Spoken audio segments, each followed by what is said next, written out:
Rieccoci a Primus Inter Pares, consueto appuntamento settimanale del mercoledì. Vi ricordo che siamo in diretta anche su Facebook, ospiti straordinari questa sera perché abbiamo i candidati sindaco Simone Boril, Rocco Bordin e Luigi Sposato. Abbiamo parlato di moltissime tematiche per quanto riguarda la città di Padova. Adesso c'è un tema che è più che mai scottante, che da 20 anni che lo sento dire, ridire ancora e non lo vedo mai nascere, e riguarda ovviamente l'ospedale di Padova.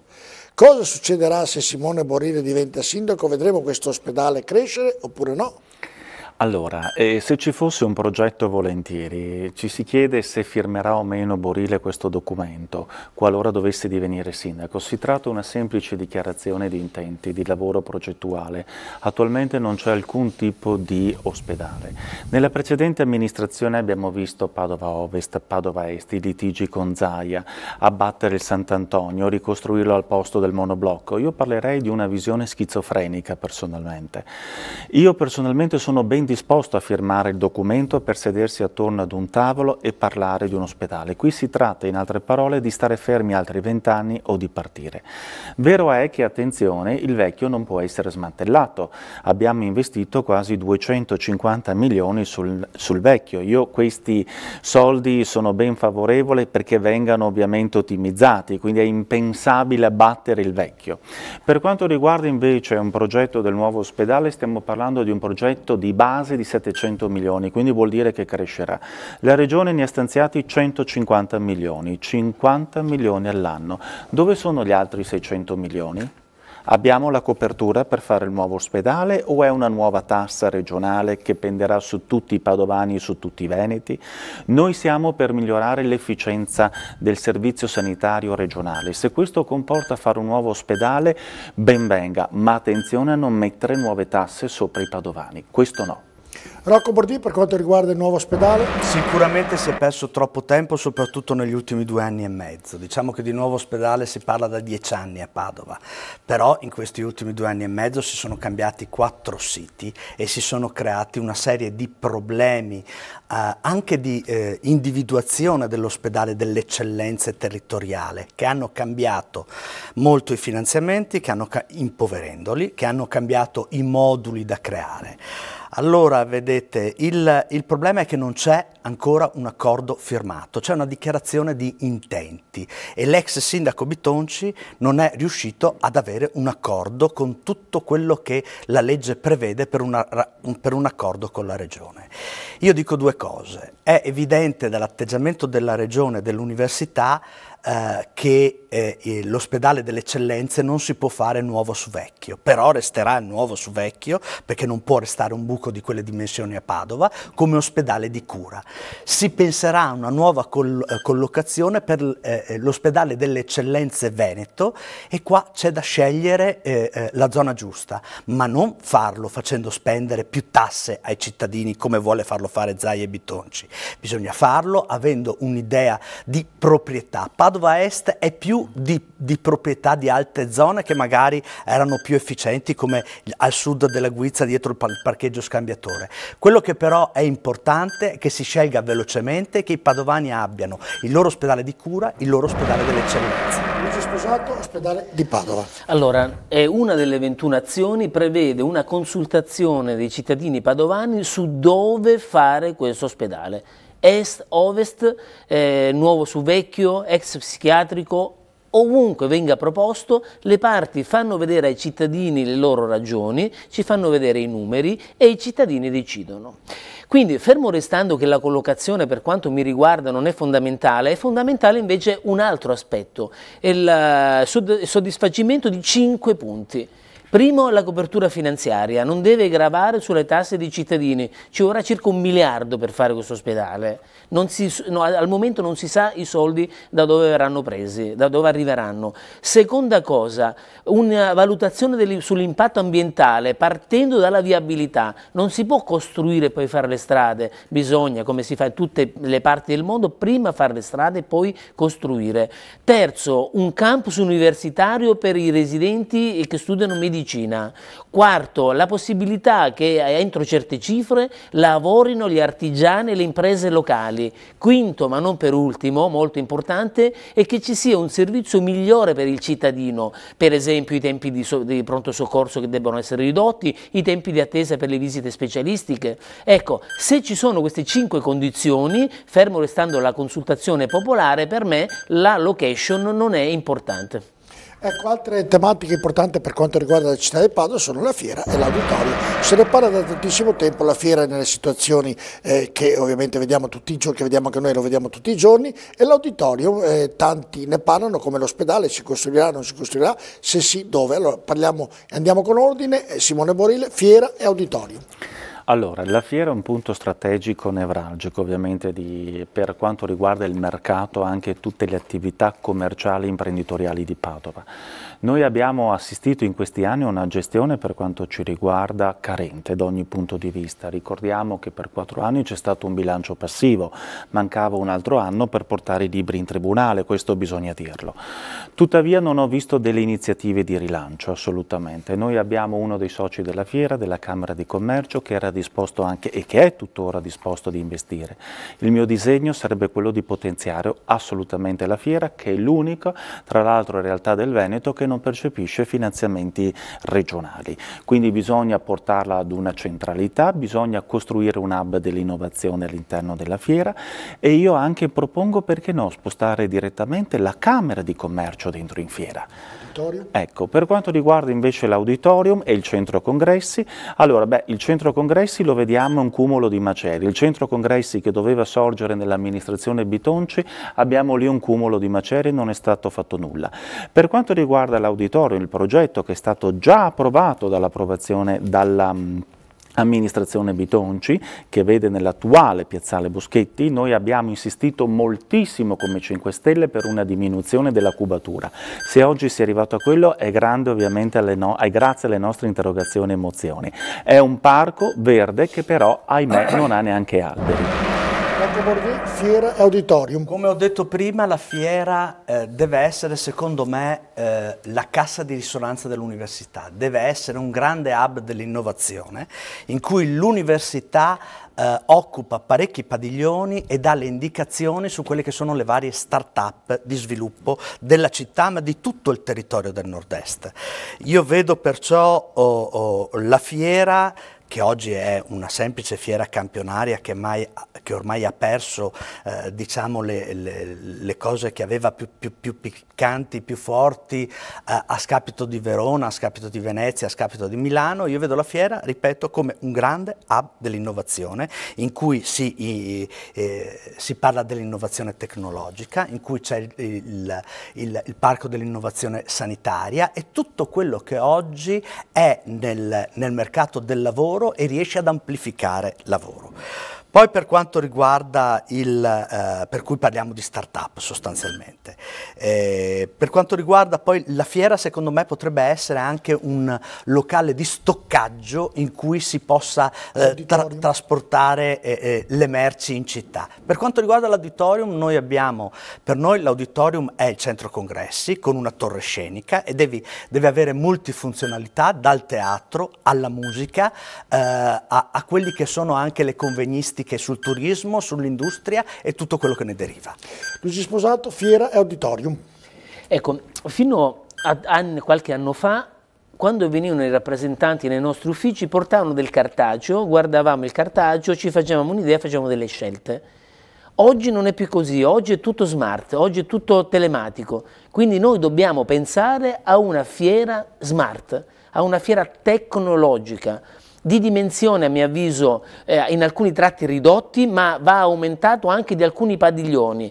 La superficie oggi che ha, a mio avviso, deve essere aumentato con almeno altri 3 padiglioni per essere una fiera adeguata a quelle che sono le necessità di fiere importanti. Quindi ampiezza, ingrandimento, ma anche tecnologia. E all'interno della fiera io vedo anche il discorso dell'auditorium. Perché no? Fare in modo che ci sia un'unica struttura dove possono anche i nostri commercianti, dove possono anche i nostri talenti mettere in vista le loro capacità, le loro attività inserito in un contesto teatrale straordinario che può comprendere fiera e, ribadisco, anche auditorium.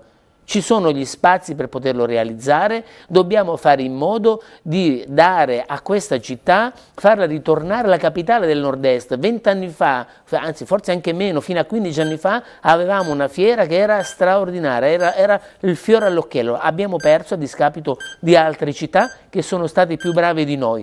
Dobbiamo lavorare per una fiera smart. Un altro tema importante per quanto riguarda queste mega strutture è lo stadio. Bitonci aveva iniziato per spostare lo stadio del calcio al plebiscito assieme al rugby. Simone Borile, se diventa sindaco, cosa farà per quanto riguarda lo stadio Euganeo, lo stadio plebiscito, il Colbacchini e tant'altro?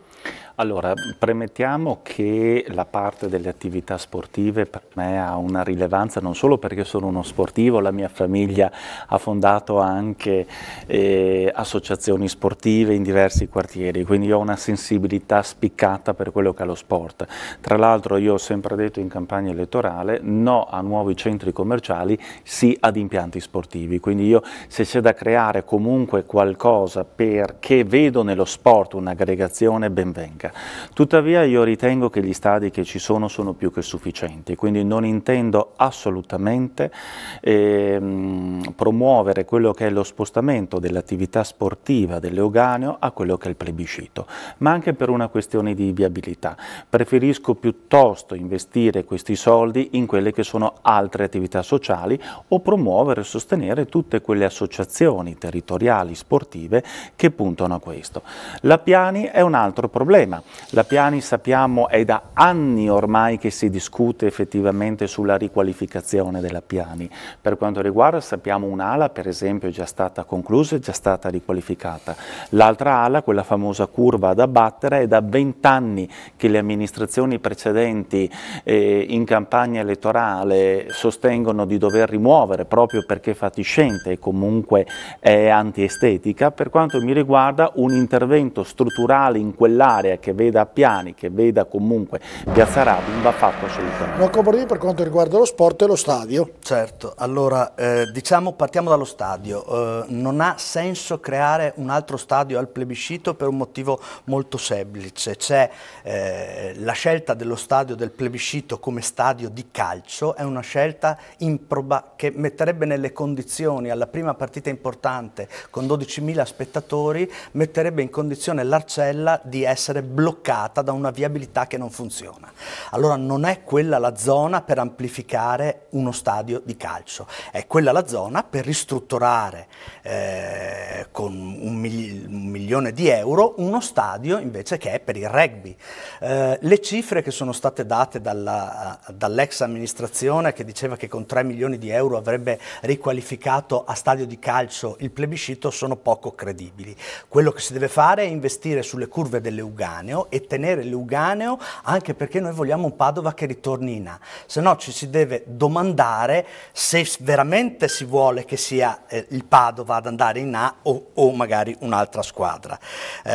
Lo sport non è solo il calcio, ci sono tanti sport cosiddetti minori che sono importanti per le famiglie, importanti per gli amatori. Ad esempio al plebiscito ci sono una serie di sport importanti che vanno finanziati e che vanno nei parcheggi resi disponibili e accessibili a tutti. Per cui plebiscito multisport ma rugby, Euganeo calcio. Luigi Sposato, sport e ovviamente stadio. Allora, se noi chiediamo a un tifoso padovano del Padova, vuoi lo stadio nuovo o il Padova in Serie A? Vedrete che vi dirà voglio il Padova in Serie A. E anche lo stadio. Noi dobbiamo fare tutti gli sforzi per portare il Padova in Serie A. Questo è lo sforzo che si dovrebbe fare, anche l'amministrazione comunale potrebbe in qualche maniera dare il proprio contributo, per esempio individuando e agevolando nuovi finanziatori, nuovi soci nella proprietà, sempre che la proprietà lo voglia. Per quanto riguarda quindi lo stadio al plebiscito, io non sono d'accordo su questa struttura, a meno che non si colga l'occasione di questa occasione per rivisitare tutta la zona di Ponte di Vico d'Arzere compreso. Tutta la questione della viabilità della zona deve essere rivista. Se fare lo stadio del calcio al plebiscito significa rivisitare la zona potrei valutarlo, ma fare lo stadio senza rivisitare tutta l'area credo che sia assolutamente non corretto. Sono d'accordo sul fatto che lo sport non è il calcio, solo il calcio, ci sono gli sport che non sono il calcio, che hanno bisogno di essere valorizzati, sostenuti. Noi abbiamo delle strutture tanto grandi e delle strutture tanto piccole, ci vogliono a mio avviso almeno 3 strutture intermedie, in modo da intercettare degli eventi intermedi che altrimenti oggi vengono collocati andando a rimodulare gli spazi grandi che ci sono. Attenzione quindi oltre al calcio a tutti gli sport oltre al calcio stesso. Ecco, Padova è una delle città più inquinate d'Italia, come intendete operare in questo senso e anche per il verde di questa città? Simone Borile. Ma nel programma ambiente del Movimento 5 Stelle noi abbiamo inserito i 4 elementi: aria, terra, acqua e fuoco, francamente. Quindi il problema dell'aria noi proviamo ad incentivare attraverso una mobilità ecologica, come avevo già detto ovviamente, con l'implementazione, tra l'altro, implementazione di 4.000 anche canalette elettriche per quello che è il caricamento elettrico ovviamente di auto private o mezzi pubblici, e ovviamente la sostituzione delle caldaie. Questo è fondamentale, sostituire le caldaie affinché ci sia che sono tra l'altro le principali responsabili anche dell'inquinamento, attenzione, atmosferico. 1. Per quanto riguarda la terra, la difesa dei parchi, assolutamente, quindi tutti i cunei verdi. Mi interessa, però vede, non è tanto creare i parchi, dei quali io sono promotore assoluto, ma anche bisogna valorizzarli, bisogna seguirli, bisogna falciarli, quindi un custode è importante per ogni parco. Andrò a ripristinare il settore verde che è stato cancellato dall'amministrazione Bitonci, questo la gente non lo sa, quindi io andrò a ripristinare nuovamente quello che è il comparto verde per il comune di Padova. L'acqua, sostegno incondizionato a quello che è tutto il piano idrogeologico della regione. Fuoco, evitiamo o depotenziamo l'inceneritore attraverso un potenziamento della differenziata con campagne di sensibilizzazione e riconoscimento nei quartieri. Rocco Bordin, inquinamento e verde. La salute dei cittadini è il primo posto per il mio programma con la Padova delle Libertà.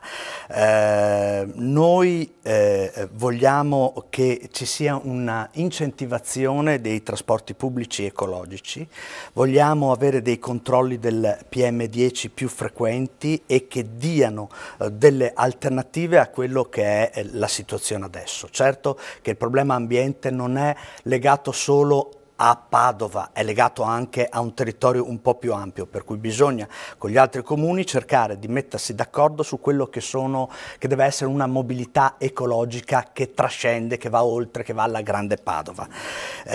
Però la riqualificazione energetica degli edifici è un altro passaggio importante. Noi abbiamo degli edifici che ancora oggi inquinano, sono in centro città e vanno assolutamente rimantenuti e cambiati. Quello che accennavo prima nel programma della Padova Libera è la creazione di piazze verdi. Noi dobbiamo andare avanti col progresso, non possiamo pensare che le piazze siano solo fatte di mattoni o siano solo piazze storiche, soprattutto nella periferia della città vanno creati dei parchi che siano proprio delle piazze costruite sul verde, che diano soddisfazione alle famiglie e che siano momenti di ritrovo importanti anche per manifestazioni culturali. Io credo che questa sia la linea giusta per creare una Padova europea verde. Sposato, inquinamento e verde. Allora, le cause maggiori di inquinamento sono l'emissione di gas di autovetture e l'utilizzo di riscaldamento domestico. Queste sono le cause maggiori. Abbiamo una città all'interno della pianura padana, è un problema che non si può risolvere solamente mettendo degli alberi, incentivando delle aree verdi che comunque vanno fatte, non è mettendo 2000 alberi che risolve il problema, bisogna agire per esempio con strutture elettriche, per esempio per la mobilità, quindi evitare che ci siano scariche elettriche, scariche che vanno poi a creare le polveri sottili. Abbiamo necessità di una valorizzazione urbana dell'area. Attualmente a Padova manca un regolamento sulla gestione del verde, per esempio in paesi, in comuni limitrofi è presente, a Padova manca, c'è la necessità quindi di metter mano. Ci sono anche degli strumenti, e su questo una delle mie 21 azioni, probabilmente lo stiamo testando, potrebbero essere l'installazione delle torrette alte nei quartieri che va a eliminare le polveri sottili. Ecco, stiamo valutando l'impatto, stiamo valutando i costi, stiamo valutando se sono finanziabili dalla Comunità Europea, cose concrete. Per risolvere i problemi bisogna agire in maniera concreta. Con le nostre 21 azioni vi assicuro che molto della città cambierà. Bene, diventate sindaco di Padova, che delega vi terreste e perché? Simone Borile. Allora, proprio questa mattina sono usciti nei giornali quella che è la chiamata pubblica ovviamente per le autocandidature agli assessorati, perché intendo assolutamente affidare quella che è la delega ovviamente ai miei assessori per merito e competenza, ed è giusto che i padovani sappiano prima della conclusione delle elezioni chi saranno gli assessori, le competenze, i profili e soprattutto anche, io trovo un atto dovuto che dovrebbero fare tutto, perché andranno a maneggiare, a gestire i soldi pubblici di tutti. Quindi uno deve sapere la squadra e deve conoscere i nomi. Questo per me è un principio di trasparenza e meritocrazia. Per quanto riguarda la mia delega, io ci sto pensando, però è il mio settore in quanto studioso di antropologia della sicurezza e docente, ovviamente è chiaro la delega all'immigrazione e alla interculturalità, questo sicuramente. Intendo personalmente gestire la questione dei migranti, l'ho già detto, l'errore clamoroso, folle della precedente amministrazione è stata quella di non gestirli direttamente, di attribuire al prefetto la competenza della collocazione, che poi sappiamo benissimo come è andata, in centro storico, in Corso Milano ovviamente, anche se il prefetto aveva chiesto poi all'amministrazione precedente ovviamente dove insediare questi. Ecco, quindi è stata una deresponsabilizzazione. Io mi candido a Padova e i padovani vogliono che il sindaco prenda in mano questa situazione personalmente. Rocco Bordin, che delega si terrebbe se diventa sindaco di Padova? Io credo che la professionalità di un individuo sia un valore assolutamente importante, però abbiamo visto molte volte, in molti casi, persone con un'alta professionalità non capirne niente di politica e non avere quei ritmi che servono a dare risposte concrete ai cittadini. Io ho una squadra di 32 persone che ho candidato nella mia lista civica, lista che intende ricreare un centrodestra ben diverso da quello autoritario e lepenista che c'è adesso. Lì ci sono avvocati, ci sono ingegneri, ci sono architetti, ci sono medici, ci sono anche imprenditori. Vedete, da questo si può prendere molto, però l'importante è avere quell'esperienza, quell'occhio e quella abitudine politica che ti fa comprendere le mosse amministrative e le velocità giuste. È per questo che io ritengo che a Padova oggi, sbloccando la mobilità e i lavori pubblici, noi otterremo il pieno delle funzioni, perché con i lavori pubblici riqualifichi, per cui dai una mano a quello che è il problema sicurezza, e con la mobilità tu rendi appetibile la nostra città all'arrivo di nuove società che diano la possibilità di lavorare ai nostri giovani, ma non solo, ma anche a coloro che a 50 anni o a 60 anni hanno perso il lavoro e gli manca un po' di tempo per andare in pensione. Per cui se dovessi tenermi, mi terrei la mobilità e i lavori pubblici. Luigi Sposato, cosa si terrebbe come delega se diventa sindaco di Padova? Allora, io per professione creo lavoro. Come dicevo, ho chiuso i dati di bilancio, ho dato lavoro a 10.000 dipendenti nel 2016, quindi so far quello. So gestire le risorse umane, so valorizzarle. Sono 3 mesi, 4 che faccio campagna elettorale in azienda, da me non si sono neanche accorti che manco. Vuol dire che ho delegato, ho responsabilizzato, ho motivato. Quindi terrò la delega al lavoro, al personale del comune, che va valorizzato e va motivato. Abbiamo anche nel pubblico del personale straordinario che va comunque a volte anche tutelato. Va rassicurato, va motivato, va gratificato. Una delle 21 azioni, ci tengo a dire, sarà che nelle partecipate del comune si entra per meriti, per concorso e per selezione. Basta collocare i trombati di turno, i raccomandati di turno. Nelle partecipate del comune sono tante, sono 10, si entra per meriti. Bisogna dare una speranza ai nostri giovani, bisogna dare a tutti la possibilità di dire io voglio provarci. Magari poi non ho i requisiti, magari non ci riesco, ma questo discorso per me è prioritario. Sono convinto che la madre di tutte le battaglie sia il lavoro. Se c'è lavoro c'è dignità, se c'è lavoro c'è benessere, se c'è lavoro si evitano conflitti sociali, si evita la guerra tra i poveri, se c'è lavoro le persone sono più tranquille. Abbiamo bisogno di occupazione, di concentrare le nostre energie esclusivamente o a gran parte sul lavoro. Questa sarà la mia missione se divento sindaco. Sentite, in questa puntata credo abbiamo toccato tutti i tasti possibili, immaginabili per quanto riguarda amministrare una città. Poi la gente si chiede, ma dalle promesse elettorali ai fatti veri e propri, il sindaco riuscirà a mantenere tutto quello che ha promesso nella campagna elettorale? Perché tra il dire e il fare c'è un vecchio proverbio che dice c'è il mare. Ecco Borile, se lei diventa sindaco riuscirà a mantenere tutto quello che mi ha detto questa sera qui nei confronti dei cittadini padovani?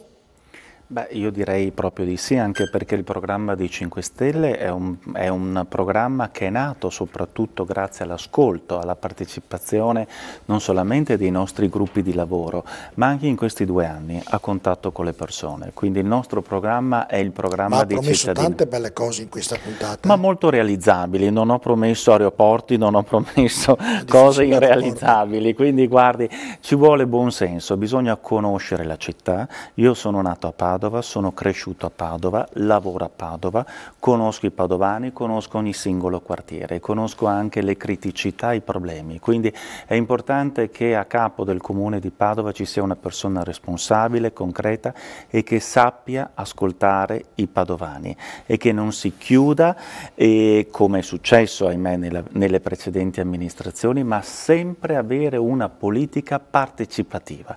Quindi i programmi che io poc'anzi le ho illustrato sono programmi che vengono le richieste delle persone, è il programma del 5 Stelle. Io sono un regista, ma io continuerò ad ascoltare, continuerò a portare avanti. Io prima le parlavo di indicare tempi, modalità. La gente vuole risultati e non li vuole fra 4, 5, 6 anni, li vuole a tempi brevi. Quindi è inutile promettere mare e monti, ma cerchiamo di creare lavoro, sicurezza e attività produttive, subito, immediatamente nei primi 100 giorni. Rocco Bordi manterrà tutto quello che ha promesso questa sera ai cittadini padovani se diventerà sindaco di Padova? Vede, la risposta non è così complessa perché io provengo da 20 anni di esperienza amministrativa. Sono stato assessore nella città di Padova, ho fatto il consigliere comunale, per cui ho amministrato nella città, ma ho amministrato anche come presidente di un ente complesso come l'ESU, l'ente per il diritto allo studio. Allora, quando con la mia lista civica perché non ci fidiamo più dei veti che mettono i partiti nazionali e di quello che provocano i partiti nazionali alle amministrazioni diciamo più provinciali. Allora quando noi abbiamo formulato questo programma l'abbiamo fatto con lo scopo che fosse fattibile, senza che dopo ci venissero a dire l'avete detto ma poi non l'avete portato a casa, che è di solito la tiritera che si sente dire alla stragrande maggioranza dei politici. Io credo che con la mia esperienza, con le professionalità degli amici che con me si candidano quest'anno, noi riusciremo a sbloccare quelli che sono i problemi più grossi della città e 5 anni sono sufficienti per sbloccare il problema della sicurezza e per sbloccare il problema del lavoro. Poi metteremo in piedi una serie di cantieri che hanno bisogno di tempistiche più elevate, ma lo diciamo nel programma. Siamo seri perché non si può pensare di fare bandi, gare europee per grosse opere e pensare di risolvere tutto in 3-4 anni. Per quello la legge italiana prevede più tempo. Luigi Sposato, 21 azioni che ha prospettato i cittadini padovani, le manterrà tutte? Ma io mi rivolgo a te che mi stai guardando da casa, no? Ti do del tu perché penso che il sindaco debba avere un rapporto molto diretto con i cittadini e non debba trincerarsi e mettersi sul piedistallo. Io credo che le persone vadano valutate per quello che fanno, per i loro comportamenti, per quello che sono stati in grado di realizzare. Sono venuto a Padova 30 anni fa e non avevo nulla. Oggi ho qualcosa, grazie soprattutto alla mia determinazione, alla capacità, alla concretezza, al fatto di avere una visione delle cose, il fatto di fidarmi delle persone. Io ho sempre detto che amo le persone e uso le cose. Questa è la mia forza, quella di amare le persone. E quando le persone si vedono e si sentono che non le stai sfruttando, danno il massimo per te. e sono sicuro per questo che se farò il sindaco sarò un sindaco di tutti i cittadini, di tutte le persone, partendo da quelle che soffrono, perché bisogna soffrire. Si manterrà tutto quello che ha promesso? Con questi presupposti credo proprio di avere un approccio per mantenerli. Direttore, lei sa meglio di me che molte cose difficili anche in 5 anni poterle realizzare, bisogna essere seri. Io ci metterò l'anima, il cuore, le mie capacità. Anch'io ho una squadra di professionisti da destra a sinistra, disoccupati, professionisti commercialisti e altro. Datemi fiducia e sono sicuro che comunque non deluderò, almeno per quanto riguarda il mio approccio alla soluzione dei problemi. Ecco, siamo arrivati all'ultima, che non sarà una domanda, però avete a disposizione 1 minuto e mezzo per dire tutto quello che volete che riguarda la vostra candidatura o in generale un concetto che non avete detto nelle domande che vi ho posto. Simone Borile. L'11 giugno i padovani sono chiamati a una scelta importantissima, quella di riconfermare nuovamente quello che è un sistema di potere che da 30 anni domina Padova e tutte le istituzioni, oppure eventualmente dare un grosso cambiamento. Quindi basta politici di mestiere, Padova ha bisogno di unione, Padova ha bisogno di coesione. Ho paura che se dovesse vincere o la destra o la sinistra ci sarebbe ovviamente una forma di blocco di quelle che sono le grandi iniziative proprio per la conflittualità che è genetica tra i due partiti.